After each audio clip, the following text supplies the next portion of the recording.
दिनै जोंनि 14 नं 14 14 नं चिरां दुवार कनस्टिटुयेन्सिनि ब्लकनि बानजायनायाव इयुथ दोलोआ भलिबल बादायलायनाय होदों इन्टार प्राइमारि।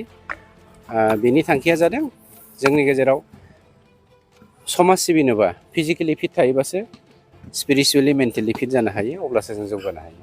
बे थांखिजोंनो जोंनि हाबाफारि। सार, माखासे मानसिफ्रा बुंसोदों UPPL सरकारा गेलेनाय आयदा, थुनलाइयारि आयदा माखासे फेस्टिभेल खुंनायावनो समखौ बारहोहोबाय। दुखु मोनदों माखासेया। मोनसे समावथ' जौनि मेला, जुवानि मेला आरो बायदिसिना एन्टि ससियेल एलिमेन्टनि मेला।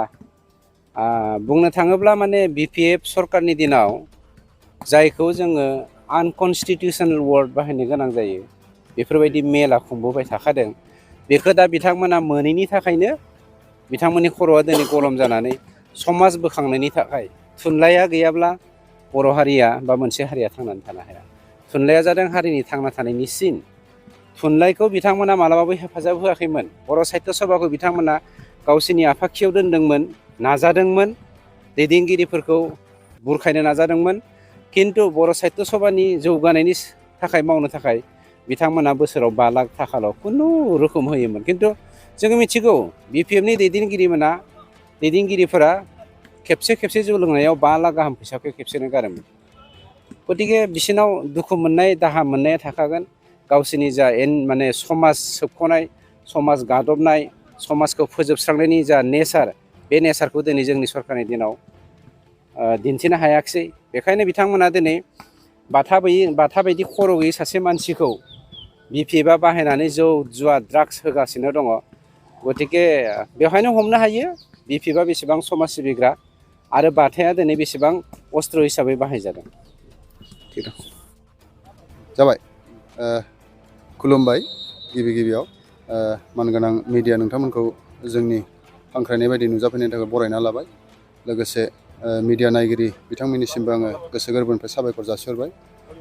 नंगौ, जोङो दिनै सेन्ट्रेल कमिटि UPPLनि बिथोन बायदियै जोङो दिनै जोंनि 14 नं चिरां दुवार ब्लक कमिटि UPPL इयुथआ साननैनि हाबाफारि लानानै जोङो भलिबल कम्पिटिसन जोङो खुंनो लादों, दिनै आरो गाबोन।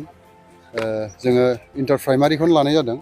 दा बेवहाय जोङो मोन 12था टिमखौ लानानै जों दिनै साननैनि हाबाफारि भलिबल कम्पिटिसन लानाय जादों। दा बेवहाय जोङो आसा खालामो जोंनि बे ओनसोलनि जाखांफुनाय जे गेलेगिरि बिथांमोना बेबायदिनो गेलेनानै जाहाथे गावनि रोंगौथिखौ दिन्थिनानै स्टेट लेभेल, नेसनेल लेभेल बे बिथिंसिम जाहाथे थांनो हायो गावनि गेलेनायखौ लानानै। आरो बेजों लोगोसे आं खावलायनो लुबैदों जोंनि साफ्रोमबो इयुथ्सफ्रा गेलेनायजों लोगोसे गावनि सोलोंथाइखौ लाफानानै जाहाथे गावनि गोग्गो देहाखौ लानानै गावखौ मोजां मोनसे गायसननानै लानो हायो। आरो बेखौनो खावलायगोन आङो जोंनि लाइमोनफोरखौ। नुनो मोनदों जोङो जोंनि लाइमोनफ्रा नैबे थासारियाव जोंनि लाइमोनफ्रा गोबां जौ जुवा आरो निसा बुस्थु बाहायनानै गावनि देहाखौ गोबां खहा खालामनाय जों बेखौ नुनो मोनदों। जाहाथे बिथांमोनखौ आं खावलायगोन जाय बिथांमोना दिनैनि थासारियाव निसाजों बुंफबनानै दं, बिथांमोनखौ आं खावलायगोन जाहाथे बै निसा बाहायनायखौ दोन्थ'नानैब्लाबो गावनि देहा आरो गावनि सोलेरखौ जाहाथे मोजाङै लाखिनानै थांनानै थानो हायो, आं बेखौनो खावलायहरबाय। जों बान्था हिसाबै जोङो देरहानायनो 15,000जों लोगोसे ट्रफि आरो जेन्नायनो जोङो 10,000जों लोगोसे ट्रफि गंसे हरफानाय जागोन। आरो बेस्ट प्लेयार जों गंसे दं। आरो बेस्ट प्लेयारनो जोङो